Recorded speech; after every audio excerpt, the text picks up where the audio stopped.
මගේ හොදන තියෙන රෙදි ටික කවුරු හරි ගෙනිච්චාද එකක්වත් නෑනේ. ඒ ටික මම හොදලා අයන් කරලා නමලම ගෙනාවා. ඊන මං කබඩ් එකට දාලා එන්න.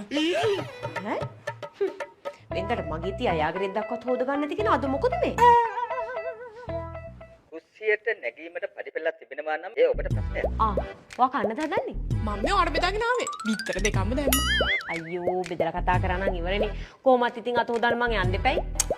අත හොදන්නේකුත් ගෙනාවා. මෙතන මොකක් හරි අවුලක් තියෙනවා.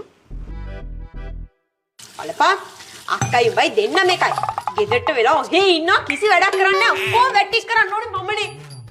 අක්කට බනින්නේ පාම්මේ. බලන්න අක්කා පියනේ කොච්චර මහන්සි වෙනවද කියලා. ඒ වගේ අක්ක කෙනෙක් හම්බුනේ මගේ වාසනාවකට. මේ චූටි බොරුවට බටර් ගාන්නේ නැතුව ඇත්තටම ඔයාට මගෙන් මොනවද ඕනි කියලා කියන්නකෝ. මොකද ඔයාගේ බටර් මට දරා ගන්න බෑ. ඒ තරමට ලිස්සනවා.